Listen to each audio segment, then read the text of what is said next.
لیکن جنرل فیض نے مجھے بار بار کہا میں ملنا چاہتا ہوں. میں نے کہا آپ ملنا چاہتے ہیں، موسٹ ویلکم، بسم اللہ.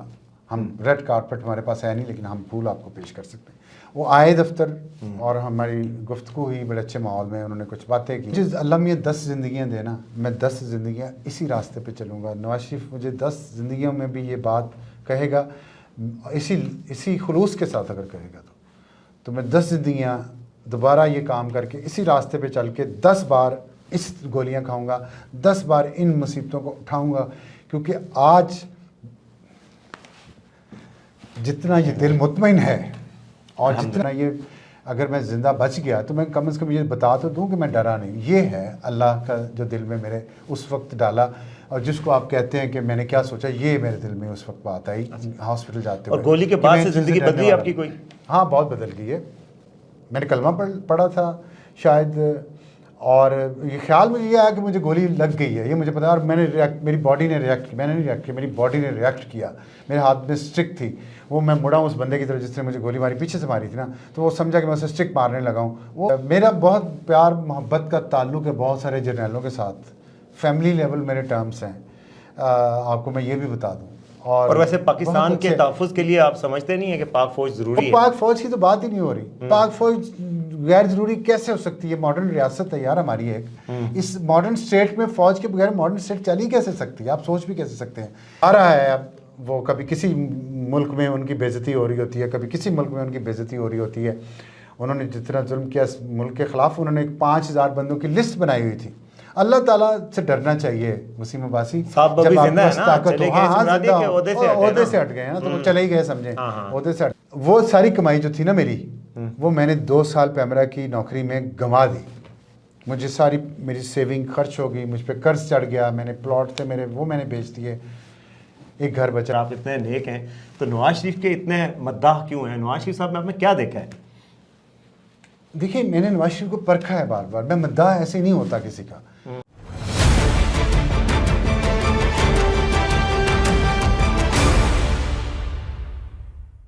السلام علیکم. آج کے سچ کے ساتھ میں ہوں وسیم عباسی. آج میرے ساتھ میرے استاد محترم، بہت ہی معزز شخص، جو کہ میں آپ کو پہلے بھی بتا چکا ہوں، پہلے انٹرویو میں بھی، انصار عباس صاحب کے انٹرویو میں بھی، کہ ابصار عالم صاحب میرے استادوں میں ہیں، اور ایسے استادوں میں جنہوں نے زندگی میں بہت کچھ سکھایا ہے، ڈریسنگ سے لے کے جرنلزم تک، ایمانداری سے لے کے دیانتداری تک اور بہادری تک ان سے سیکھا ہے، اور ہم ہمیشہ اس کا برملا اظہار بھی کرتے ہیں. تو بہت شکریہ ابصار صاحب، بڑی خوشی ہو رہی ہے اپنے پلیٹ فارم پہ آپ کو دیکھ کے، اور آپ کا بہت بہت شکریہ ہر چیز کے لیے جو آپ نے ہماری زندگی میں کنٹریبیوٹ کی. اللہ تعالیٰ آپ کو اس کی جزا دے.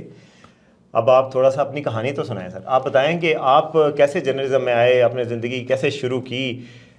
جو لوگ آپ کو دیکھ کے انسپائر ہوتے ہیں، آپ کے بڑے فینز ہیں، آپ کو پتہ ہے مجھے میسیجز آتے رہتے ہیں اسی توسط سے کہ میں آپ کا شاگرد ہوں. تو مطلب آپ نے زندگی کیسے شروع کی؟ اس وقت سوچا تھا کہ میں اتنا بڑا صحافی بنوں گا اور نام اس کا ہوگا کہ ہر ٹی وی چینل پہ آئے، چاہے غلط طریقے سے آئے یا صحیح آئے؟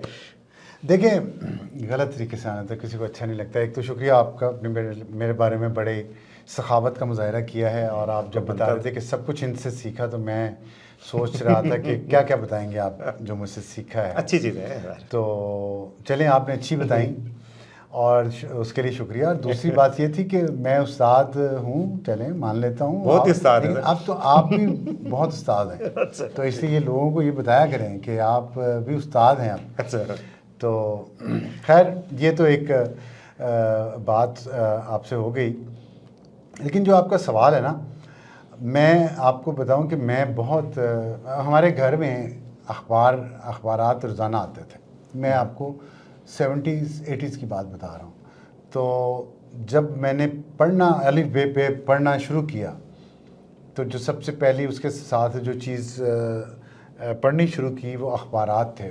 اس میں جو مطلب بچہ پڑھنا شروع کرتا ہے نا، تو کتاب میں تو جو پڑھا سو پڑھا، لیکن ساتھ اخبارات روزانہ نئے گھر میں آتے تھے. تو بڑی ہی ایک وہ دلچسپ چیز لگتی تھی اس وقت کہ صبح اخبار کا آنا، اس میں تصویریں اور جو چیزیں ہیں. تو وہ میں اس میں ایک بچوں کا اس وقت اخبار میں ڈیلی ایک سب اخبار میں ایک چھوٹا سا نیچے سیکشن ہوتا تھا جس میں کوئی نہ کوئی قسط چلتی رہتی تھی، جو بچوں کی کہانیاں ایسے قسط وار ہوتی تھی، اس کے سینکڑوں قسطیں ہو جاتی. تو وہ میں بڑے شوق سے پڑھتا تھا. اس سے مجھے پڑھتے کا شوق ہو گیا.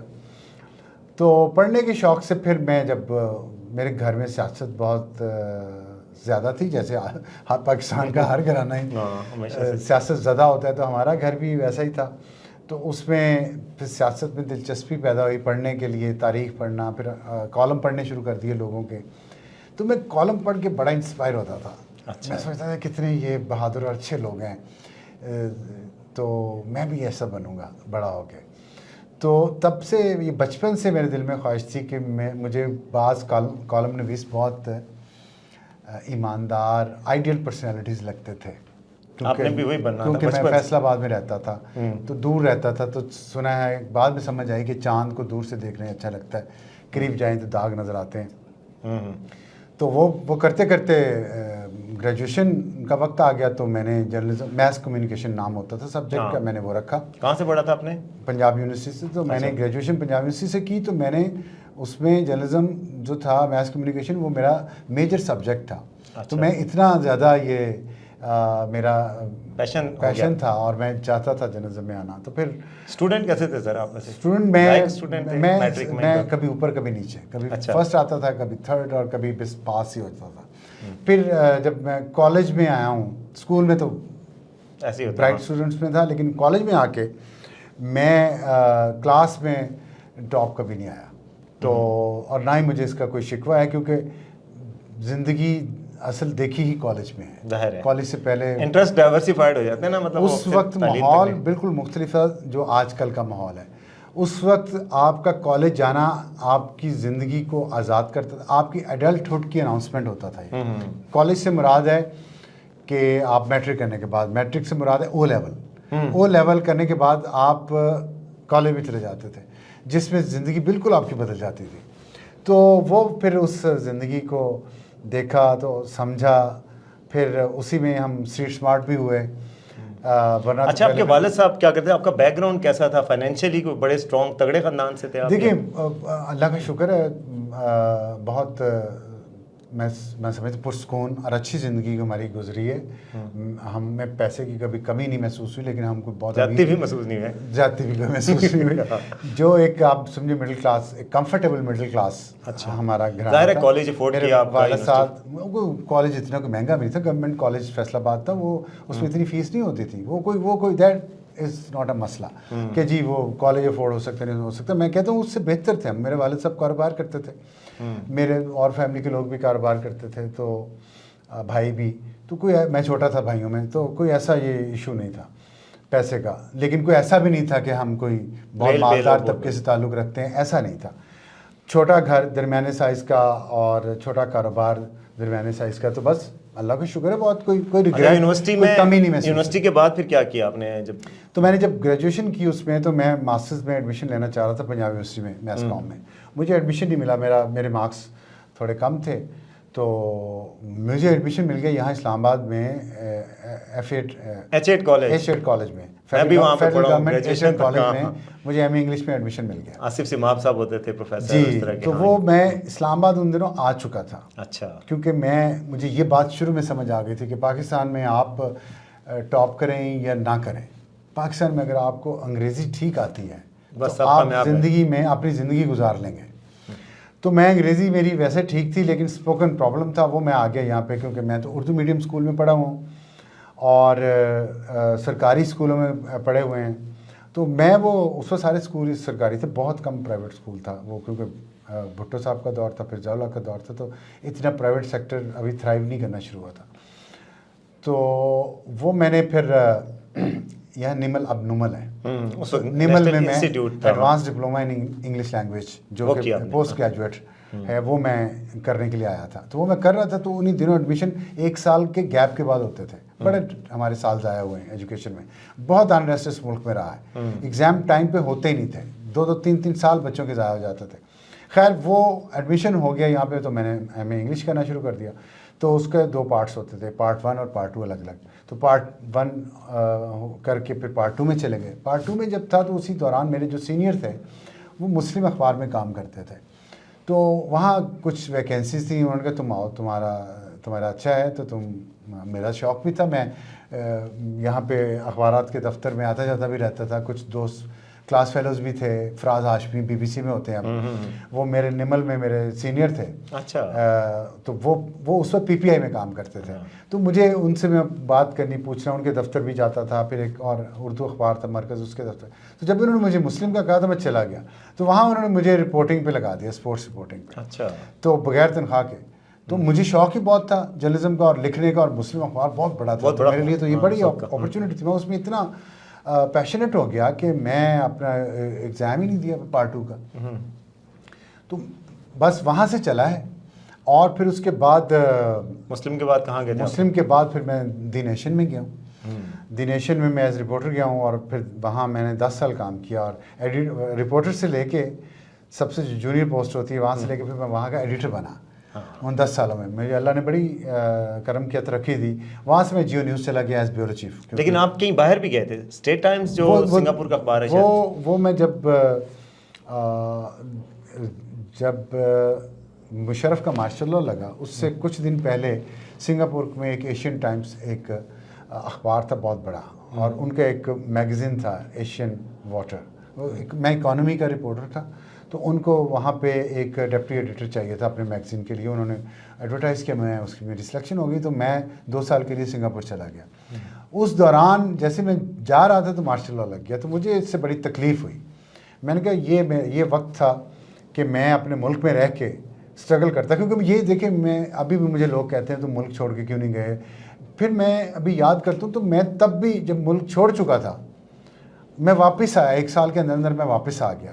2 سال کے لیے گیا. اچھا ماشاء اللہ کے وجہ سے واپس آ گیا. میں 1 سال کے اندر واپس آ گیا، کیونکہ میں نے کہا کہ یہ وہ وقت ہے جب مجھے ان لوگوں کے ساتھ کھڑے ہونا چاہیے جو آئین اور جمہوریت کے لیے جدوجہد کر رہے ہیں پاکستان میں.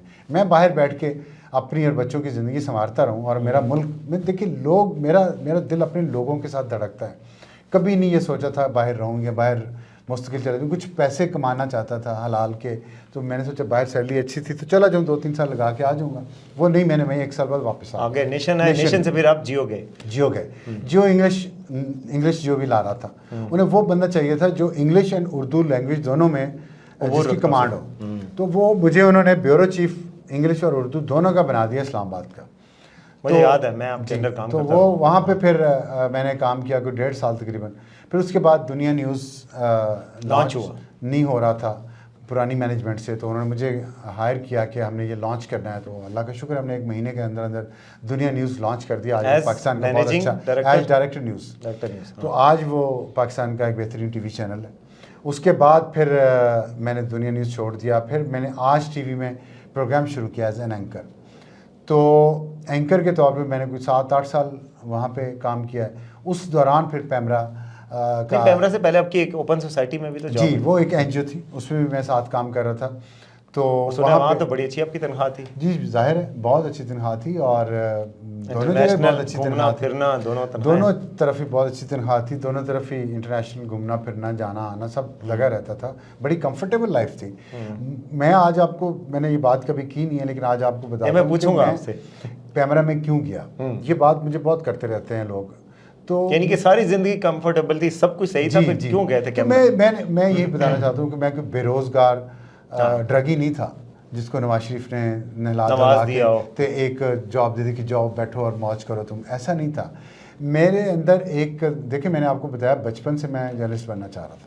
تو میرے اندر ایک میڈیا کے لیے ایک پیار محبت جینا مرنا میرا ساتھ ہے. میں میڈیا میں رہوں یا نہ رہوں، دوستی یاریاں سوچنے کا انداز بدل جاتا ہے انسان کا. تو میں میڈیا نہیں چھوڑنا چاہتا تھا. میاں نواز شریف صاحب مجھے بار بار، آپ کو تو PTV کی بھی شاید کوئی آفر ہوئی تھی، آپ نے وہ ریجیکٹ کی تھی. وہ MD ہاں مجھے کہا تھا انہوں نے، میں نہیں گیا. اور پھر محمد مالک کو لگا دیا. پیمرا کا پہلے آنے کا کہا، میں نہیں گیا. پرویز راٹھور صاحب کو لگا دیا. پھر میں نہیں گیا تو وہ کمال صاحب تھے ان کو لگا دیا. پھر میاں صاحب نے مجھے 2 وزراء کو میرے پاس بھیجا، خواجہ آصف اور پرویز رشید صاحب کو. اور انہوں نے کہا کہ ابصار سے کہیں کہ آپ لوگ باہر بیٹھ کے باتیں کرتے ہیں TV چینلز پہ بیٹھ کے بہت زیادہ کہ اس ملک کا نظام ٹھیک نہیں ہے، اس میں یہ خرابی ہے وہ خرابی ہے، اور آپ لوگ اپنی زندگیاں آپ بڑی خوشحال اور مطمئن گزار رہے ہیں. جب ہم آپ کو یہ کہتے ہیں کہ آئیں ہمارا ہاتھ بٹائیں، ہمارے ساتھ اس نظام کو بہتر کرنے کی کوشش کریں، تو کوئی ہمارا ساتھ نہیں دیتا. تو پھر آپ لوگ ہم پہ تنقید نہ کیا کریں، یا پھر ہمارا ساتھ ہے آپ نے اور کتنی زندگی اور یہاں پہ پیسے کمانے ہیں اور خوشحالی رکھنی ہے. تو یہ بات مجھے میرے دل کو لگی اور مجھے افسوس ہوا کہ اگر یہ امپریشن بن رہا ہے تو پھر میں نے نہ چاہتے ہوئے بھی یہ بات, کیونکہ واک دا ٹاک والی بات تھی نا کہ آپ نظام پہ تنقید کر رہے ہیں, جب نظام آپ کو بلا رہا ہے کہ بھئی it's time to give back to this society. اس ملک نے میں سمجھتا ہوں اس وطن کا مجھ پہ بہت احسان ہے کہ میں اس غیر منصفانہ نظام میں یہاں تک پہنچا ہوں جہاں تک بھی پہنچا ہوں, اور حلال کے راستے سے سیدھے راستے سے پہنچا ہوں. تو اس کا مطلب نظام کچھ نہ کچھ تو کام کر رہا ہے, اور اس میں کچھ لوگ خوش قسمت ہیں میرے جیسے. میں ٹیلنٹڈ نہیں ہوں, میں خوش قسمت ہوں, مجھے دعائیں ہیں بس جس کی وجہ سے میں یہاں تک پہنچا ہوں. تو اگر میں کامیاب ہو گیا ہوں تو جو پیچھے میرے رہ گئے ہیں میں ان کے ساتھ اپنی ٹرین میں کیوں نہ بیٹھا, میں ٹرین سلو کیوں نہ کروں اپنی, تاکہ وہ بھی بیٹھ جائیں, وہ بھی آگے چلیں, یا میں ان کے لیے کچھ کیوں نہ کروں. اب یورپ نے یہ کیا, ویسٹ نے یہ کیا ہے. ویسٹ میں جتنے کامیاب لوگ ہیں they give back to the society. That's why their society is developing. آپ دیکھ لیجئے گا مین فرق کیا ہے. صحیح ہے. تو پھر آپ کو کہا انہوں نے, تو آپ نے کہا کہ میں گیو بیک سوسائٹی کو گیو بیک کرنے کے لیے میں پیمرا آ رہا ہوں. یعنی آپ ایک پیسوں کے لیے, نوکری کے لیے نہیں آئے. وہ میں اگر کرتا, پیسوں کی نوکری تو مجھے ضرورت نہیں تھی, 2 نوکریاں میں کر رہا تھا, پیسہ میرے پاس اتنا تھا کہ جتنی تنخواہ آ رہی تھی, میرا خیال ہے پیمرا کی جتنی تنخواہ ساری دنیا نے پیٹی آپ کی کہ 15 لاکھ ہے, پتہ نہیں کتنی تنخواہ لے گئے, ملک کھا گئے. اس سے پہلے میرا خیال ہے آپ کی اتنے ہی پیسے کما رہے تھے, اس سے زیادہ کما رہا تھا. میں نے جب پیمرا جوائن کیا تو اس سال میں نے 77 لاکھ روپے صرف انکم ٹیکس دیا تھا, اور اس سے 1 سال پہلے شاید 60 لاکھ تھا, اس سے پہلے 55 لاکھ تھا. انکم رہنے دیں, چلیں آپ کو انکم ٹیکس بتا دیا نا. اب آپ انکم, یعنی 15 لاکھ سے زیادہ تھی. اگر 30% انکم ٹیکس بھی تھا, اس کا ہائیسٹ میں اس میں کیٹیگری میں تھا. یعنی کہ جو 15 لاکھ پیمرا سے ملی تقریباً اس کے برابر تنخواہ, اس سے زیادہ تھی, اس سے زیادہ 15 لاکھ سے زیادہ تنخواہ, اس سے بھی زیادہ تھے. تو میں کم تنخواہ پہ گیا ہوں, اور وہ میں نے تنخواہ نہیں لی. میں آپ کو یہ بھی مزیداری کی بات بتاؤں, 6 مہینے میں بغیر تنخواہ کے پیمرا میں کام کیا ہے. یہ کسی کو پتہ ہے؟ میں نے نیگوشیٹ ہی نہیں کیا. انہوں نے کہا جی آپ, پھر انہوں نے کہا آپ کتنی تنخواہ آپ کو چاہیے. میں نے کہا جو آپ مالک اس وقت M D P T V تھے, میں نے وہ جرنلسٹ تھے, میں نے کہا جتنی آپ نے مالک کو دی اتنی مجھے دے دیں. وہ مالک کو 15 لاکھ دے رہے تھے آلریڈی, تو مجھے بھی انہوں نے 15 لاکھ دے دی. دس از ہاؤ اٹ ہیپن. یہ فیکٹ ہے, آپ دیکھ لیں ریکارڈ اٹھا کے. میں 6 مہینے بعد مجھے سیلری ملی, پچھلی بھی ملی, لیکن 6 مہینے بعد ملی. تو خیر یہ سیلری نہیں تھی. میں اگر نواز شریف سے فیور لینی ہوتی وسیم صاحب, تو میں بیلجیم میں سفیر لگتا, نیدرلینڈ میں پاکستان کا سفیر لگ جاتا, چھوٹے خوبصورت اچھے ملک ہیں, سوئٹزرلینڈ میں لگ جاتا, بچوں کو لے جاتا, وہاں پہ پڑھاتا, وہیں سیٹل کروا دیتا, وہاں سے امریکہ بھجوا دیتا, کینیڈا بھجوا دیتا. مجھے نہیں پتا دنیا کیسی چلتی ہے, یہ کیسے چلاتے ہیں دنیا. لیکن لوگ کہیں گے کہ آپ کو بیلجیم والی آفر ہی نہیں آئی نا, پیمرا کی آفر. میں نے کہا کہ پیمرا کی آفر تو وہ کانٹوں کا تاج تھا, کانٹوں کی سیٹ تھی, بلکہ تاج بھی نہیں تھا. اور جب انہوں نے چیلنج کیا تو میں نے کیوں پیمرا کیا, میں نے کہا میں نے آسانی کے لیے کرتا تو میں یہ کرتا. میں بیوقوف نہیں ہوں, I am not a duffer, I am not talented, but I am not unsmart. میں یہ کرتا نا, میں نے فائدہ لینا ہوتا تو. اگر میں نے, اور آپ دیکھ لیں کیسے کیسے لوگ سفیر لگتے ہیں, میں ان کا نام نہیں لیتا چلیں.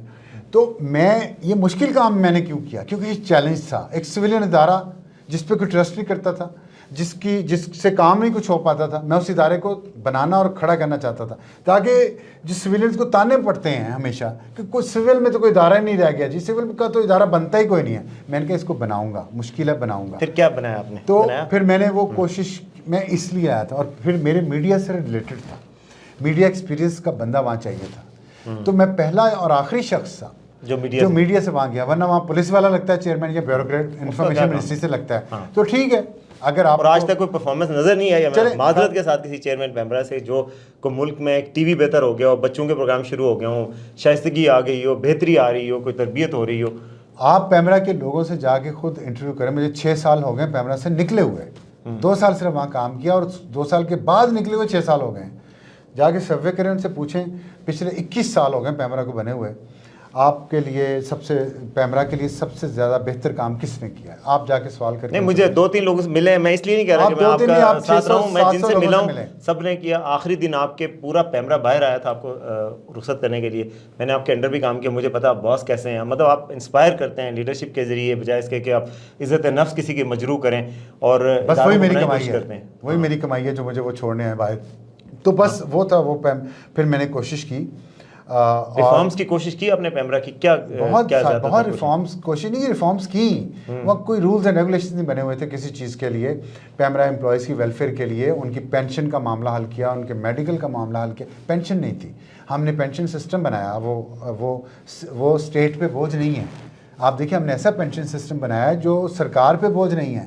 اس میں امپلائیز کی سیلری میں سے کچھ کاٹتے ہیں اور کچھ پیمرا اپنے جو ریونیو ریز کرتا ہے اس میں سے کاٹتے ہیں اور وہ ایک اکاؤنٹ میں جمع ہو رہا ہے، اور جس کو پھر پینشن آپ کو ان کو ملے گی جو بھی ریٹائر ہوتا ہے. تو کتنا بڑا یہ ویلفیئر کا کام تھا. میڈیکل کا سب کا ان کا مسائل رہتے تو وہ معاملہ ٹھیک کیا، انشورنس پالیسی بنائی، انشورنس کی ویلفیئر کے لیے ان کے کام کیا. پھر ان کو ان کی مورل اور ایتھیکل ویلیوز کو میں نے بہتر کیا. میں نے انہیں کہا کہ آپ لوگ کھڑے ہو جائیں سچ کے لیے. کرپشن کسی نے کی نہ کی، میں نے کہا آج سے لگی کھینچ دی میں نے. مجھے نہیں پتا آپ لوگوں نے ماضی میں کیا کہ آج کے بعد اگر کسی نے کیا کرپٹ پریکٹسز یا آئین اور قانون سے ادھر ادھر ہوئے تو میں اچھا میں ایک واقعہ بتانا چاہتا ہوں جو آپ نے مجھے نہیں بتایا، لیکن مجھے پتہ چلا کہ ایک آپ کے ساتھ کوئی ڈرائیور تھے یا پتہ نہیں کیا تھے، ان کی جیب کٹ گئی پنڈی میں، کوئی 1,00,000 روپیہ ان کو تنخواہ لے کے عید پہ جا رہے تھے، تو انہوں نے آپ کو فون کیا، آپ نے ان کو گھر بلایا، ان کو پیسے دیے پورے. یہ بات لوگوں نے مجھے بتائی ہے. یہ میں ان کی وجہ سے نہیں کہہ رہا، نہ انہوں نے مجھے کبھی بتائی ہے نہ کچھ مجھے کسی نے بتائی ہے. تو یہ گریٹنس تو ماشاء اللہ ان میں ہے، اور ہمیں پتہ ہے، ہم بطور وہ بھی دیکھ چکے ہیں. اچھا پیمرا میں جب آپ نے کر لیا کام، اور یہ بات آپ کو نہیں بتانی چاہیے تھی، اور لیکن وہ آپ نے نہیں بتائی نا، میں نے اس لیے بتائی ہے کہ مجھے آپ نے کبھی بتائی بھی نہیں. مجھے کسی اور بندے نے بتائی ہے جس نے اس بندے کو سے ملا ہوا ہے، اور وہ بندہ کہتا تھا کہ میں تو ساری زندگی جی ابصار صاحب کا غلام رہوں گا کہ یار انہوں نے میری جیب کٹ گئی، میں تو رو پیٹ رہا تھا میں، اور میں نے ان کو فون کیا، انہوں نے مجھے کہا کدھر ہو، میں نے کہا میں پنڈی میں ہوں، پھر ودائی میں ہوں، میری آواز تھوڑی سی کام پڑی. انہوں نے کہا آواز کیوں ہو رہی ہے؟ تو میں نے کہا میری جیب کٹ گئی ہے. تو کہتے ہیں انہوں نے کہا ٹیکسی لے کے فوراً میرے گھر آؤ. تھوڑا ڈانٹا اور اس کے بعد جتنے پیسے تھے وہ سارے پیسے اپنی جیب سے دیے اور پھر بھیج دیا. کہتے ہیں میں تو ساری زندگی کے لیے ان کا وہ. یہ انسان پہ اللہ تعالیٰ ذمہ داریاں دیتا ہے. دیکھیں جس کے پھر اللہ نے اسی لیے آپ کی شاید عزت اس طرح ریسٹور کروائی ساری دنیا کے سامنے. میں وسیم آپ کو ایک بات بتاؤں، آپ کو بھی، جو انسان اللہ کو کسی کو زیادہ رزق دیتا ہے نا کشادہ، وہ اس انسان کے یا اس کی صرف فیملی کے لیے نہیں ہوتا، وہ امانت ہوتی ہے اس شخص کے پاس جس کے پاس کشادہ رزق آ رہا ہے اللہ کی طرف سے، کہ وہ اس رزق کو بانٹے ان لوگوں میں جس کے لیے اللہ نے اس کو وسیلہ بنایا ہے. جو آس پاس مستحقین وہ پوسٹ مین ہوتا ہے، جس کے پاس رزق کی کشادگی آئے وہ پوسٹ مین ہوتا ہے. بس یہ میں آپ کو بتاؤں، اور اس کو وہ اپنی امانتیں لوگوں کی ان کو دے دینی چاہیے. اچھا لوگ ہم سے پوچھتے ہیں نا کہ آپ کے عتاب کے دنوں میں بھی ہم آپ کے شاگرد ہر طرف بول رہے تھے، کیوں بولتے ہیں؟ کوئی وجہ ہوتی ہوگی نا، ہمیں کیا اب ان سے کوئی کام بھی نہیں رہا تھا، کچھ وہ نہیں تھا، لیکن ہم ایسے تو نہیں ہو جاتا، کوئی بندہ دل کسی کے جیتتا ہے تو ہوتا ہے. ہم تو میری جاب، مجھے پتا ہے کہ میری جاب ابھی نہیں لگی تھی اور میں فری میں نیشن میں کام کر رہا تھا، اور ہماری میم آئی تھی، میڈم عائشہ ہارون، انہوں نے کہا تھا کہ اب سر آپ بتائیں کہ آپ کو کیا چاہیے، یعنی تنخواہ بڑھانی ہے، آپ کے کوئی مسائل ہیں؟ آپ نے کہا کوئی مسائل میرے نہیں ہیں، یہ 2 بچے ان کی تنخواہ نہیں بڑھی ہوئی، ان کو نوکری رکھ دیں، مفت میں کام کریں. تو میں تو اس وجہ سے آپ کے احسان مند ہوں ساری زندگی کے لیے کہ یار وہ ایک اچھائی کی ہے، اللہ تعالیٰ آپ کو اور توفیق دے. لیکن آپ مجھے یہ بتائیں کہ پیمرا میں پھر آپ کے ساتھ ہوا کیا؟ ابھی یہ ساری دنیا کے سامنے آ گیا کہ آپ نے پیمرا میں، ظاہر ہے وہ پہلے بھی آپ کہہ چکے ہیں کہ آپ وہاں پہ بڑا آپ کو تنگ کیا گیا، ظاہر ہے، اور آپ کو وسیم پیمرا کے جو کچھ ہوا ساری دنیا کے سامنے آ گیا نا، just tip of the ice برگ. اتنا کچھ ہوا ہے پیمرا میں، اتنا سچ میرے سینے میں ہے، وقت کے ساتھ ساتھ اس کو نکال. جنرل فیض آپ سے کبھی ملے بھی تھے؟ آپ کہہ رہے ہیں کہ انہوں نے آپ کو دھمکایا. 92 چینل، وہ ناظرین آپ دیکھ چکے ہیں، میرے یوٹیوب چینل پہ بھی ہے، انہوں نے مجھ سے بات کی تھی کہ 92 چینل بند کرنے کا کہا. انہوں نے بند کر دیا کیونکہ وہ ترانے چلا رہے تھے، انسائٹمنٹ کر رہے تھے وائلنس کی، وہاں پہ طوفان مچا رہے تھے، دیگیں بھی جا رہی تھی پک پک کے وہاں سے. تو وہ انہوں نے اس کو بند کیا. تو جنرل فیض نے ان کو فون کیا ان کے مطابق، اور ان کو کہا کہ جی 92 کو کھولو ورنہ سارے چینل بند کر دو. تو انہوں نے کہا بھائی یہ نہیں ہو سکتا، انلیگل ہے، یہ کام میں نہیں کروں گا. تو انہوں نے پرائم منسٹر شاہد خاقان نواز سے کہہ کے، پتہ نہیں کس کس کو کہہ کے، مریم اورنگزیب بھی تھیں اس وقت منسٹر فار انفارمیشن، تو انہوں نے بند کروا دی سارے چینل. اور سارے چینلز نے اس وقت میں دیکھا بڑے بڑے اینکر سر آپ کو الزام دے رہے تھے کہ یہ ایسے شخص ہیں جنہوں نے بلیک ڈے لایا ہے، پورے چینلز بند کروا دیے پاکستان میں، پیمرا کو کھا گئے. آپ کے کولیگ آپ کے خلاف کیوں ہوئے تھے؟ کدھر ہیں وہ اینکر آج؟ ان کو اب سچ پتہ چل گیا ہے. کچھ لوگ تو اللہ کے پاس چلے گئے سر، اور کچھ مطلب ان کا معاملہ تو اللہ کے سپرد جو ہیں یہاں پہ، وہ لگائیں نا تصویریں جنرل فیض کی اور کہیں نا بلیک ڈیز نے کیا اس ملک میں. دیکھیں میں آپ کو ایک بات مزیداری کی بات بتاؤں، آپ بھی سوچیں، لوگ بھی سوچیں کہ مجھے پریشر، اور یہ ایک چیز میں کریکشن کر دوں، وہ دھمکیاں شمکیاں ایسے نہیں ہوتی تھی اوئے یہ کر دو اوئے وہ کر دو، ایسے نہیں ہوتا کام. میں مطلب ایک سینئر لیول ہوتا ہے نہیں آئے بھی ہیں کبھی جنرل فیض احمد؟ ہاں ایک دفعہ میرے دفتر وہ مجھ سے ملنا چاہ رہے تھے. انہوں نے مجھے فون کیا, میسج بھجوایا کہ میں آپ سے ملنا چاہتا ہوں, آپ میرے دفتر آئیں. میں نے کہا جی مجھے تو کوئی کام نہیں ہے آپ سے, تو میں آپ کے دفتر کیوں آؤں؟ اگر آپ نے ملنا ہے تو موسٹ ویلکم, میرے دفتر تشریف لائیں, میں یہاں لوگوں کو عزت دیتا ہوں, تو میں آپ کے دفتر نہیں آ سکتا. تو انہوں نے 2-3 دفعہ یہ میسیج بھجوایا, میں نے ہر دفعہ یہی کہا, میں نے کہا میں نے آپ کے دفتر نہیں آنا. اور یہی بات جنرل عاصم سلیم باجوہ سے بھی ہوئی, جب وہ DGI تھے, وہ بھی مجھے اپنے دفتر بلاتے رہے, مجھے نہیں پتہ کیوں. انہیں بھی میں نے یہی کہا, میں نے کہا جی مجھے کوئی ضرورت نہیں ہے آپ سے, مجھے کوئی سرکاری کام ہوگا تو میں خط لکھ دوں گا, یا آنا بھی پڑا تو آ بھی جاؤں گا, میرا کوئی انا کا مسئلہ نہیں ہے, لیکن اگر آپ تشریف لائیں پہلے میرے دفتر پیمرا کے تو ہماری عزت افزائی ہوگی. یہ میں جنرل عاصم سلیم باجوہ کو کہا, تو اچھا میسیج بھی جائے گا. لیکن وہ نہیں آئے تو میں بھی نہیں گیا. لیکن جنرل فیض نے مجھے بار بار کہا میں ملنا چاہتا ہوں. میں نے کہا آپ ملنا چاہتے ہیں, موسٹ ویلکم, بسم اللہ, ہم ریڈ کارپٹ ہمارے پاس ہے نہیں, لیکن ہم پھول آپ کو پیش کر سکتے ہیں. وہ آئے دفتر اور ہماری گفتگو ہوئی بڑے اچھے ماحول میں. انہوں نے کچھ باتیں کی. اکیلے آئے تھے؟ نہیں, ساتھ ان کے ایک بریگیڈیئر طاہر وفائی تھے, ایک کرنل لیاقت تھے. تو وہ آئے اور میرے دفتر میں, میں اپنی ادھر سے میں بیٹھا تھا, تو گفتگو ہوئی کافی دیر. پھر ایک بار اور ان سے ملاقات ہوئی, مختصر تھی وہ بھی. اس کے علاوہ فون پہ بات چیت ہوتی رہتی تھی, اور ڈائریکٹ بات ہوتی تھی, ٹیکسٹ بھی, واٹس ایپ پہ بھی رابطہ تھا. واٹس ایپ تھا یا پتہ نہیں کیا تھا, مجھے یاد نہیں ہے, لیکن فون پہ جب آپ کی ملاقاتیں ہوئی تو کیا بات ہوتی رہی؟ اتنی دیر چائے پیتے رہے ہوں گے, بسکٹ کھائے, پھر اور کوئی کیا؟ وہ اب کچھ باتیں تو میں بیسیکلی میں آپ کو وہ ایگزیکٹ باتیں ابھی نہیں بتانا چاہتا, لیکن اس کا کریکس یعنی کہ کیا تھا؟ کریکس یہ تھا کہ جو ہم کہتے ہیں وہ کریں آپ نے منہ پہ کیا کہا اس وقت؟ پھر میں نے کہا جو آئین اور قانون کہے گا میں وہ کروں گا. اچھا, آپ نے اس وقت بھی کہہ دیا؟ وہ ہمیشہ کا. میں نے نواز شریف صاحب نے جب مجھے کہا, میں نے آپ کو وہ بات پوری نہیں ہوئی تھی, نواز شریف صاحب کو جب انہوں نے مجھے کہا نا پھر کہ آپ باہر بیٹھ کے تنقید کرتے ہیں تو آ کے ہمارے ہاتھ پٹائیں, تو میں نواز شریف صاحب سے ملا. میں نے کہا جی کہ میں اس شرط پہ آؤں گا کہ مجھ پہ کوئی دباؤ نہیں ڈالا جائے گا, میں صرف آئین اور قانون کو مانوں گا, اس کے علاوہ میں کسی کی بات نہیں مانوں گا. تو اگر اس شرط پہ آپ کو میرا آنا منظور, ہونے کا بسم اللہ, ہم تو یہی چاہتے ہیں, ہم تو ایسا شخص چاہتے ہیں. اور پھر بعد میں مجھے پرویز رشید صاحب نے بتایا, اب پیمرا سے نکلنے کے بعد کئی سال بعد, انہوں نے کہا کہ جب ہماری میڈیا چیفز کی میٹنگ ہوتی تھی روزانہ PM ہاؤس میں صبح کے وقت, اور اس میں بہت سارے لوگ ہوتے تھے, سرکار کے بھی اور سیاستدانوں, سیاسی جماعت کے بھی. انہوں نے کہا کہ اس میں جو لوگ سب سے زیادہ ابصار شکایتیں اور ٹی وی چینلز کی نہیں تمہاری ہوتی تھی نواز شریف کو. تو ایک دن نواز شریف صاحب تنگ آ گئے, انہوں نے کہا کہ جے سندا تھوڑی نہیں تو سندا انہوں نے بھی نہیں ہے, تو اس لیے انہوں کام کرن دو.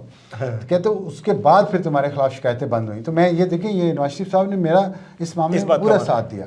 لیکن جنرل فیض صاحب نے پھر آپ نے کہا ان سے ہوگی, میں نے خوشگوار انداز میں میٹنگ ختم کر کے چلے گئے. ہاں اور کیا. اور پھر وہ مطلب آپ وہ ملنے ملانے میں آپ کو لگے گا کہ بڑے اچھے انسان ہیں اور بالکل آئین اور قانون پہ چلنے والے ہیں, لیکن یہی تو بعد میں جو کچھ ہوا وہ عوام کے سامنے ہے. آپ نے کل پرسوں اچھا, اس میں آپ کو بتانا چاہ رہا تھا کہ جو میں عوام کو اور آپ کو سمجھیں آپ گیم کیا ہے. گیم یہ ہے کہ آپ 92 چینل کو کھولیں. 92 چینل کیا کر رہا تھا, وہ فساد پھیلا رہا تھا. آپ فساد پھیلانے والے چینل کو کھولیں. یہ جسٹس قاضی فائز صاحب نے مجھ سے پوچھا کہ آپ کا یہ مطلب ہے کہ آرمڈ فورسز کا ایک ملازم یہ چاہتا تھا کہ ملک میں فساد پھیلے اس ٹی وی چینل سے, آپ یہ کہہ رہے ہیں؟ میں نے کہا جی میں یہ کہہ رہا ہوں. میں نے کہا my heart bleeds to say this, to admit this, but this is the truth. لیکن کیوں چاہ رہے ہیں؟ انہوں نے کہا آپ کا ہارٹ بلیڈ کرتا ہے یا نہیں کرتا, اس کو سائڈ پہ رکھیں. کیا یہ بات؟ میں نے کہا جی یہ بات ہے. کس لیے؟ یہی پوائنٹ ہے. ڈسٹیبلائز کرنا تھا ملک کو اور حکومت کو کمزور کرنا تھا. سویلین حکومت کی ریٹ کمزور کرنی تھی. ایک عمران پروجیکٹ چل رہا تھا نا, آپ وقت بھولیں مت. حکومت تنگ کر رہی تھی عوام. ایک عمران پروجیکٹ چل رہا تھا, اس میں حکومت کو کمزور کرنا, ڈسٹیبلائز کرنا ضروری تھا. وہ چینل کھلا رہتا تو وہ کرتے. اب وہ چینل بند ہو گیا تو کیا ہوگا؟ اب حکومت کی ریٹ اسٹیبلش ہو رہی تھی, اس پہ کیا کرنا ہے؟ اب پھر سارے بند کر دو. اچھا, سارے بند کرنے سے کیا ہوتا؟ سارے بند کرنے سے یہ ہوتا, جس کی میں مخالفت کر رہا تھا, کہ بے یقینی پھیلتی, ریومر مانگرنگ شروع ہو جاتی, ڈس انفارمیشن پھیلتی, اور پوری دنیا میں پاکستان کا امیج خراب ہوتا کہ پتہ نہیں کیا ہو رہا ہے, پتہ نہیں کیا ہو سارا گیا, ملک بند ہے, بغاوت ہو گئی ہے, مارشل لا لگ گیا, ہاں. کیا ہو گیا. اور میں اس لیے چاہتا تھا کہ سارے چینلز بند نہ ہوں. حکومت آئی ڈونٹ نو کہ جانتے ہوئے بھی اس ٹریپ میں آئی یا پریشر میں آگے یا بے دھیانی میں آئی. شاید حقان عباسی سے کبھی بات ہوئی کہ یہ کیا کیوں کیا انہوں نے؟ اس موضوع پہ بات نہیں کہ کیوں کیا, یہ میں نے نہیں ان سے کبھی پوچھا. کبھی مریم اورنگزیب صاحبہ سے بات ہوئی؟ نہیں, میں اس بات کہ کیوں, تو میں نے انہیں یہ بتاتا رہا کہ یہ مناسب نہیں ہے کہ سب آپ بند کریں, لیکن وہ میں سمجھتا ہوں یہ ٹریپ تھا نوئنگلی اور ان نوئنگلی, یعنی کہ گورنمنٹ نے اپنے پاؤں پہ خود گھلاڑی ماری ان کے کہنے پہ. کیونکہ یہ ہوا نا پھر جیسے ٹی وی چینل بند ہوئے, کاروبار ٹھپ ہو گئے, مارکیٹ گر گئی, اور پوری دنیا میں یہ رولا پڑ گیا کہ پاکستان کے اندر پتہ نہیں کیا ہو گیا, پورے ملک میں بے یقینی کی کیفیت ہوگی, بلیک آؤٹ ہو گیا اچانک, میڈیا سارا ہی خاموش ہو گیا. تو یہ حکومت کے یہ بات بھی حکومت کے خلاف گئی کہ یہ دیکھیں میڈیا آپ کے خلاف ہو گیا حکومت کے, کہ اس حکومت کے خلاف کوئی چارج نہیں تھا میڈیا کے حوالے سے اس وقت تک. اس ایک واقعے نے سارے میڈیا کو حکومت کے خلاف کر دیا کہ یہ آزادی اظہار رائے کی مخالف حکومت ہے. انٹرنیشنل اس میں سی پی جے نے کنڈیم کیا, ایمنسٹی انٹرنیشنل نے, جتنی انٹرنیشنل آرگنائزیشن تھی سب نے حکومت کی مذمت کی. یعنی حکومت پوری طرح ٹریپ میں گر گئی. یہ اب کیوں ہوا, کیوں حکومت گری اس ٹریپ میں, جانتے بوجھتے گری یا معصومیت میں, یہ حکومت بتا سکتی. اچھا, اب آپ سے وقت تھوڑا ہے, 3-4 سوال کرنے. ایک تو یہ کہ جب آپ کو گولی لگی اسی لمحے آپ کو کوئی خیال آیا کہ یار کاش میں یہ نہ کرتا, یہ کیا میں نے کیا, یہ کیا ذہن میں گزرا؟ نہیں وسیم, وہ دیکھیں ہم آپس میں بیٹھتے ہیں, مذاق بھی کرتے ہیں سب کچھ, لیکن کچھ چیزیں نا بندے کا اللہ سے کچھ وعدے ہوتے ہیں, اس وقت میں بہت سیریس ہوتا ہوں, اور وہ اکیلے میں وعدے کرتا ہوں اللہ سے, اور اللہ سے میں دعا مانگتا ہوں کہ اگر میں غلط راستے پہ چل رہا ہوں میرا دل بدل دے. تو میرا دل, میں دل سے چلتا ہوں, میں دل ہوں, تم لوگ سب مجھے یہ کہتے رہے منہ پہ کہ ابصار تم دل ہو پورے کا, انکنوینئنٹ سچ بولتے ہیں, دل سے ہی چلتے ہیں. میں دل سے چلنے والا انسان ہوں, تو دل میں کوئی رنجش نہیں ہے, دل میں کوئی, ہر داغ ہے اس دل میں بجز داغ ندامت. بیوی سے کبھی جھوٹ بولا ہو تو بولا ہو, اور کسی سے نہیں جھوٹ بولا کبھی, نہ بولنا چاہتا ہوں, سچ بولنا چاہتا ہوں. خاص طور پہ پبلک سیکٹر میں ٹیکس پیئرس کے پیسے سے سرکاری ملازمت کی ہے, میں عوام کو جواب دوں, مجھ سے جب مرضی حساب لیں. 8 سال, یعنی اس وقت کیا خیال 6 سال ہو گئے. اس وقت میں نے کلمہ پڑھا تھا شاید, اور یہ خیال مجھے یہ آیا کہ مجھے گولی لگ گئی ہے, یہ مجھے پتا, اور میں نے میری باڈی نے ریئیکٹ کیا, میں نے نہیں ریئیکٹ کیا, میری باڈی نے ریئیکٹ کیا. میرے ہاتھ میں اسٹرک تھی, وہ میں مڑا ہوں اس بندے کی طرف جس نے مجھے گولی ماری, پیچھے سے ماری تھی نا, تو وہ سمجھا کہ میں اسے اسٹرک مارنے لگا ہوں. وہ دوسرا فائر نہیں کر سکا, وہ گھبرا گیا, کیونکہ پارک میں اور لوگ بھی تھا, اور میں نے بہت اونچی آواز میں نے کہا تم نے مجھے گولی ماری. تو وہ بھاگ گیا. جب وہ بھاگا تو مجھے کوئی میرے قریب نہیں آ رہا تھا انسان, لوگ جتنے بھی تھے, تو میں اپنے ہاتھ رکھ کے تو میں باہر گھر کی طرف آنا شروع ہوا. میں گھر بھی نہیں جانا چاہتا تھا. گھر میں میری والدہ تھیں اور وہ بوڑھی ہیں, وہ ڈیمنشیا کی مریض بھی ہو گئی ہیں اس میڈیا کے پروپیگنڈا کی وجہ سے. تو میں انہیں نہیں چاہتا تھا انہیں پتہ چلے کہ میرے ساتھ کیا ہوا. میری وائف افطاری کا تیاری کر رہی تھی, تو میں انہیں بھی نہیں یہ بتانا چاہ رہا تھا. تو میں وہاں بیٹھ گیا سڑک پہ, تو کیونکہ میں سڑک تک تو آ گیا لیکن اس سے ان سے کھڑا نہیں ہوا جا رہا تھا. تو میں اسٹک سے یوں کر کے نا میں بیٹھ گیا. تو میں نے ان لوگوں کو کہا کہ مجھے ہاسپٹل پہنچا دو کسی طرح سے. تو وہ کوئی بھی وہاں نہیں تھا جس کے پاس کوئی سواری ہوتی تھی. جن میں گاڑی آئی اس پہ بچے تھے, انہوں نے مجھے دیکھا, انہوں وہ اٹھا گئے. تو میں پھر سارا راستہ کلمہ پڑھتا رہا, کیونکہ مجھے نہیں پتا تھا میرے اندر کیا گولی کہاں لگی ہے, کیا ہوا ہے. تو مجھے تھا میں اللہ کے پاس گولی نے آپ کی زندگی کو جانے کے لیے تیار ہو رہا تھا. کس انداز سے بدلا اس کے بعد سے زندگی کو بدلی آپ کے؟ درود شریف پڑھتا رہا, اور پھر انہوں نے میری ویڈیو بنائی اس لیے کہ کہیں ان پہ الزام نہ آ جائے. اس ویڈیو میں بڑا بہادری سے اپنے میسج دیا تھا, تعارف کروا دیں. تو میں اپنا تعارف کروا رہا تھا صرف کہ میرا نام یہ ہے, مجھے گولی کسی نے ماری ہے, ان لوگوں کا کوئی قصور نہیں. اسی میں جب میں کرتے کرتے اچانک میرے ذہن میں یہ خیال آیا کہ میں اپنا یہ, اگر میں زندہ بچ گیا تو میں کم از کم یہ بتا تو دوں کہ میں ڈرا نہیں. یہ ہے اللہ کا جو دل میں میرے اس وقت ڈالا, اور جس کو آپ کہتے ہیں کہ میں نے کیا سوچا, یہ میرے دل میں اس وقت بات آئی ہاسپٹل جاتے ہوئے. اور گولی کے بعد سے زندگی بدلی آپ کی کوئی؟ ہاں بہت بدل گئی ہے. بدلی یہ ہے کہ میری یہ دوسری زندگی ہے. میں اس کو بہت اچھی طرح سے جینا چاہتا ہوں جتنا میرے پاس ٹائم ہے. خوش جینا چاہتا ہوں. میں زندگی میں جو کچھ نہیں کر سکا وہ کرنا چاہتا ہوں, اور جو میرے سینے میں جتنا سچ ہے اب وہ میں بغیر کسی کو بدنام کیے, بغیر کسی پہ جھوٹا الزام لگائے, بغیر کسی کو گالی نکالے, میں وہ قوم کی امانت ہے وہ قوم کو دے کے جانا چاہتا ہوں, تاکہ صرف اس وجہ سے کہ یہ قوم آگے چلے. مجھے کسی کو جیل کی سلاخوں کے پیچھے دیکھنے کا شوق نہیں ہے, مجھے کسی سے بدلہ یا انتقام نہیں لینا, نہ مجھے اپنی انا کو سکون دینا ہے. اور میرا بہت پیار محبت کا تعلق ہے بہت سارے جرنیلوں کے ساتھ, فیملی لیول میرے ٹرمز ہیں, آپ کو میں یہ بھی بتا دوں. اور ویسے پاکستان کے تحفظ کے لیے آپ سمجھتے نہیں ہیں کہ پاک فوج ضروری ہے؟ پاک فوج کی تو بات ہی نہیں ہو رہی. پاک فوج غیر ضروری کیسے ہو سکتی ہے؟ ماڈرن ریاست ہے یار ہماری ایک, اس ماڈرن اسٹیٹ میں فوج کے بغیر ماڈرن اسٹیٹ چلی کیسے سکتی ہے؟ آپ سوچ بھی کیسے سکتے ہیں؟ جھگڑا یہ کچھ لوگ وہ کبھی فوجی وردی میں ہوتے ہیں, کبھی آپ کی طرح ویسٹ کوٹ پہن کے سیاستدانوں کے بیس میں ہوتے ہیں, کبھی وہ جبہ پہن کے ججز کے بیس میں ہوتے ہیں, کبھی انہوں نے اس طرح کوٹ پینٹ پہن کے وہ صحافی یا اینکر بنے ہوتے ہیں, اور وہ ذاتی اور گروہی مفادات کے لیے کام کرتے ہیں. ان میں انڈسٹریلسٹ بھی ہیں, ان میں بزنس مین بھی ہیں. میرا اس اشرافیہ سے جھگڑا ہے. مجھے ان کے پیسے کمانے پہ بھی کوئی اعتراض نہیں ہے, مجھے ان کے امیر ہونے پہ بھی کوئی اعتراض نہیں ہے. مجھے صرف یہ ہے کہ وہ ایسی پالیسیاں مت بنائیں جس سے غریب عوام کا گلا مزید گھونٹا جاتا ہے. ہمیں آگے بڑھنے دیں اس ملک کو, اس ملک کے عوام کو خوشحالی آنے دیں, ان کو خوش ہونے دیں, ان کو اس ڈپریشن میں سے نکلنے دیں. وہ یہ مچ بیٹر آگے بڑھنے کا کیا طریقہ ہے؟ سیاسی حکومتوں کو چلنے دیا جائے. آئین اور قانون میں جو لکھا ہے اس کے مطابق سب اپنے دائرہ کار میں رہیں, اس کے مطابق کام کریں. ایک دفعہ کھڑے ہو کے ہر کوئی بولے, سچ بولے کہ ہاں میں نے یہ غلط کام کیا ہے, میں قوم سے اللہ سے معافی کا طلبگار ہوں, مجھے معاف کر دیا جائے, میں آئندہ نہیں کروں گا. اور اس کو جو پروٹیکٹ کرنے والے اس کے پیٹی پر آئے ہیں, چاہے وہ میڈیا میں ہوں, چاہے وہ فوج میں ہوں, چاہے وہ جوڈیشری میں ہوں, چاہے وہ پارلیمنٹ میں ہوں, وہ کہیں کہ ہم اس کو اس طرح کے لوگوں کو آئندہ پروٹیکٹ نہیں کریں گے. اور آئندہ ایسا کوئی شخص جو آئین اور قانون کے دائرہ کار سے باہر نکلے گا, قانون کا ہاتھ اس تک پہنچے گا. اتنا کر لیں, میری یہ کامیابی ہے. میں نے کسی کو سلاخوں کے پیچھے نہیں دیکھنا چاہتا. میں یہ کوئی انتقام, کوئی ایک وہ صاحب چلے گئے ہیں, اللہ ان کو دکھا رہا ہے. اب وہ کبھی کسی ملک میں ان کی بے عزتی ہو رہی ہوتی ہے, کبھی کسی ملک میں ان کی بے عزتی ہو رہی ہوتی ہے. انہوں نے جتنا ظلم کیا اس ملک کے خلاف, انہوں نے ایک 5000 بندوں کی لسٹ بنائی ہوئی تھی. اللہ تعالیٰ سے ڈرنا چاہیے وسیم عباسی. جب آپ کے پاس طاقت ہو, ہاں عہدے سے ہٹ گئے ہیں نا, تو وہ چلے ہی گئے, سمجھیں عہدے سے ہٹ گئے. تو اللہ تعالیٰ کو تکبر پسند نہیں ہے, تکبر صرف اللہ کے لیے. طاقت کا ذوم تو بالکل نہیں ہونا. 5000 بندوں کی لسٹ بنائی ہوئی تھی. عجیب سے وہ خوشامد پسند قسم کے اینکر ارد گرد بٹھا کے آتے تھے, میرے 5000 کی لسٹ ہے, یہ 5000 بندوں کو ہم پھانسی لٹکا دینا تو یہ ملک ٹھیک ہو جائے گا. تو میں ہوتا تو پوچھتا کہ شروع آپ اپنے گھر سے کریں گے, آپ کے جو بزرگ گوارم بیٹھے مال بنا رہے ہیں شروع وہاں سے کریں گے. لیکن ایک اینکر نے کچھ پوچھا, انہوں نے کہا نہیں تمہارا نام اس میں نہیں ہے. اب مطلب یہ کیا ہے گفتگو؟ اس لیول کے پوزیشن پہ آپ بیٹھ کے یہ بچگانہ گفتگو, یہ 5000 کی لسٹ. اس ملک کو آگے بڑھنے دیں یار. یا لسٹیں بنا کے پھانسیاں لگانے سے کام نہیں چلے گا. 25 کروڑ کا ملک ہے, کتنوں کو پھانسیاں لگا لیں گے آپ, کتنوں کو جیل میں بھیج دیں گے؟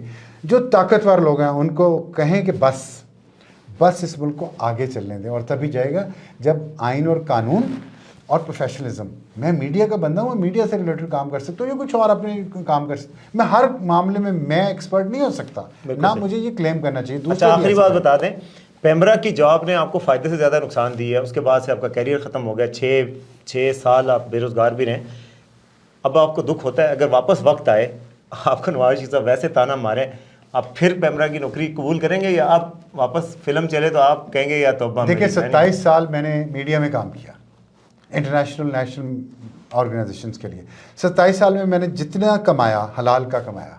ٹیکس میرا ڈکلیئرڈ ہر سال کا, ایک آنا میری کمائی میں حرام کا نہیں ہے, یا نان ٹیکس بھی نہیں ہے, اللہ کا شکر ہے. وہ جتنا فائنینشلی کمایا, جتنا پروفیشنلی کمایا. ایک پروفیشنل کمائی بھی تو ہوتی ہے. آپ کو پتہ ہے میری کتنی کریڈیبلٹی میڈیا میں ہے, میری غیر جانبداری کے بارے میں, میری ایمانداری کے بارے میں آپ سب کو پتہ ہے, سامنے ہے سب کچھ. وہ ساری کمائی جو تھی نا میری, وہ میں نے 2 سال پیمرا کی نوکری میں گنوا دی. مجھے ساری میری سیونگ خرچ ہو گئی, مجھ پہ قرض چڑھ گیا, میں نے پلاٹ تھے میرے وہ میں نے بیچ دیے, ایک گھر بچا, ایک اپارٹمنٹ بچا, اور میں بے روزگار ہوں 6 سال سے. اور مشکلیں آئیں, اللہ نے آسان کی, اللہ نے عزت سے کھانا دیا, عزت سے رزق دیا, بہت دیا اس دور میں بھی. اور آپ یقین کریں کہ میں بچوں کو, اپنوں کو کہتا ہوں کہ کبھی تم لوگوں نے فخر کرنا ہو, اس بات پہ فخر کرنا کہ باپ نے یہ کچھ سہا اور کھڑا رہا. ماں کا میں نے آپ کو بتا دیا ہے, بیٹے کا آپ کو پتہ ہے, میری بیوی کے ساتھ اس کے کالج پرنسپل تھی، وائس پرنسپل تھی، اس کے ساتھ کتنی انہوں نے اس کے ساتھ پروفیشنل لیول پہ زیادتیاں کی. میری بیٹی اور میرے بیٹے ان کے ساتھ یونیورسٹی میں کتنی ان کی ہراسمنٹ ہوئی. خیر آپ نے کہا دوبارہ کروں گا یہ کام. مجھے اللہ میاں 10 زندگیاں دینا، میں 10 زندگیاں اسی راستے پہ چلوں گا. نواز شریف مجھے 10 زندگیوں میں بھی یہ بات کہے گا، اسی خلوص کے ساتھ اگر کہے گا تو میں 10 زندگیاں دوبارہ یہ کام کر کے اسی راستے پہ چل کے 10 بار اس گولیاں کھاؤں گا، 10 بار ان مصیبتوں کو اٹھاؤں گا. کیونکہ آج جتنا یہ دل مطمئن ہے اور جتنا اس دل کو سکون ہے، جتنا میں شکر کرتا ہوں اللہ کا، اتنا سجدہ شکر میں جا کے میں کہتا ہوں یا اللہ تو نے میرے ساتھ کیا کیا، میں تو اتنا گناہ گار انسان ہوں، میرے گناہوں پہ پردہ ڈالا اور مجھے تو نے اتنا نوازا، میں تو اس قابل نہیں تھا. تو جو ملا ہے نا وسیم عباسی صاحب، وہ اتنا ہے کہ 10 بار میں کہہ رہا ہوں. مجھے لگتا ہے میرے بچے تنگ آ جاتے ہیں کہ میں گارڈ نہیں ساتھ رکھتا، میں یہ نہیں کرتا. میں تو انتظار کر رہا ہوں اگلی گولی کا کہ وہ گزرے گی تو مجھے کیسا محسوس ہوگا. یہ حالات ہیں. تو اللہ سے بڑا گارڈ کوئی نہیں ہوتا. اور میں اس دھرتی کا بیٹا ہوں، اس دھرتی میں جانا ہے ایک دن، جلدی چلا جاؤں دیر سے چلا جاؤں. میں بہت مطمئن ہے، نفس مطمئنہ جس کو کہتے ہیں نا. نہیں وہ بہت بڑی چیز ہے، بہت بڑی چیز ہے. ایسا نہیں ہوں، لیکن اس کا مطلب آپ نے اسٹڈی کیا ہوا ہے. اللہ تعالیٰ نے جو مجھے میری آزمائشیں میں مجھے حوصلہ دیا، میں اس کی بات کروں، اس سے میرا دل مطمئن. لیکن کچھ لوگ میں سمجھتا ہوں پاسنگ مارکس میں لے لوں گا. میں یہ نہیں کہتا میں نے بہت اچھا کام کیا. ابھی آپ نے جو نواز شریف والی بات کی نا، تو لوگوں کا بہت سوال ہوتا ہے کہ جی آپ جیسا بندہ اگر آپ اتنے نیک ہیں تو نواز شریف کے اتنے مداح کیوں ہیں؟ نواز شریف صاحب نے آپ نے کیا دیکھا ہے؟ دیکھیے میں نے نواز شریف کو پرکھا ہے بار بار. میں مداح ایسے نہیں ہوتا کسی کا. یہ نہ سمجھے کہ میرا نواز شریف سے کوئی مطلب ایسے ہی بن گیا ہے. ایک تعلق ہے، بہت عزت اور احترام کا تعلق. میں انہوں نے بار بار پرکھا ہے ان کا ایک ہیومن بینگ کے طور پہ، ایک باپ کے طور پہ، ایک بڑے بھائی کے طور پہ، ایک بیٹے کے طور پہ، اور ایک بھائی کے طور پہ بھی میں نے انہیں دیکھا ہے اپنے بھائیوں کے ساتھ، بہن کے ساتھ، اور پھر ایک سیاسی لیڈر کے طور پہ، ایک وزیر اعظم کے طور پہ، اور پھر ایک آخر میں ایک باس کے طور پہ. تو یہ سارے ان کے جو رولز ہیں میں نے ان سب میں ان کو پرکھا ہے، ان کو آبزرو کیا ہے. ہماری آپ کو پتہ ہے جرنلسٹوں کی عادت ہوتی ہے ہر چیز میں مین میخ نکالتے ہیں. کوئی نہ کوئی نیگیٹو چیز، کوئی نہ کوئی بری چیز ہم نے نکالنی ہوتی ہے کہ اس میں یہ ہم کسی کی تعریف کرنا ہمارے لیے مشکل ہوتا ہے. صحیح بات ہے مشکل. تو کیونکہ ہم نے اس میں سے نکالنا ہے کہ کالا سوٹ پہنا ہوا ہے تو ہمارا کام نہیں ہے نا. کالا سوٹ پہنا تو جوتے براؤن اس نے کیوں پہنے ہوئے ہم یہ کہہ دیں گے. ٹھیک جیسے آپ نے براؤن سوٹ کے اوپر نیلی یہ جیکٹ پہنی ہے، مجھے نہیں آپ دیکھ کے کہہ نہیں پائے کچھ. خیر تو وہ ایسے ہوتا ہے اس میں کہ میں نے پھر انہیں جب آخری جو ان کا پرکھا ہے نا، میں نے ایک باس کے طور پہ پرکھا ہے، تو انہوں نے مجھ پہ کبھی بھی مجھے کوئی دباؤ نہیں ڈالا. تو وہ جو کہتے ہیں کہ میں اس ملک کی حالت بہتر کرنا چاہتا ہوں تو مجھے اس پہ یقین ہے. میں یہ نہیں کہتا وہ آئیڈیل پرسن ہے، اس دنیا کے سب سے اچھے انسان ہیں وہ، ان میں بھی خامیاں خوبیاں ہیں، سب کچھ ہے، ان کی بعض خوبیاں ان کی خامیاں بھی ہیں. لیکن جو ہمارے پاس اس وقت قیادت ہے اس میں سب سے ایکسپیرینسڈ اور سینئر وہ ہیں، اور ان کے اندر وہ ٹھہراؤ اور برداشت اور صبر ہے جو ہر آدمی میں نہیں ہے، مجھ میں بھی نہیں ہے. میں بھی کسی پوزیشن پہ پہنچ جاؤں گا تو میں بھی شاید اپنے آپ کو اتنا مائلڈ نہ کر سکوں جتنا نواز شریف کر لیتے ہیں. تو اگر اس ملک کو ہیلنگ ٹچ دینا، آگے لے کے جانا ہے، تو اس میں سمجھتا ہوں کہ جو بڑی عمر کا کوئی سیاستدان، ایکسپیرینس سیاستدان، اس کو یہ ایک ٹرانزٹری فیز ہے، اس میں سے وہ نکال سکتے ہیں. میں اس لیے ان کو پسند کرتا ہوں. تو ایک باس کے طور پہ جب انہوں نے آخری بار پرکھا اور میں نے کہا کہ میں آئین اور قانون کے خلاف کچھ نہیں بات کسی کی مانوں گا، اور انہوں نے پھر میرا اس میں ساتھ دیا. انہوں نے نہ صرف کبھی مجھے کچھ بھی نہیں کہا خود، اور اگر ان کے قریب کسی نے کچھ کہا اور میں ان کے پاس وہ معاملہ لے کے گیا تو انہوں نے کہا جو آئین اور قانون کہتا ہے اور ابصار کی بات اس کے مطابق ہے تو اس کی مانی جائے.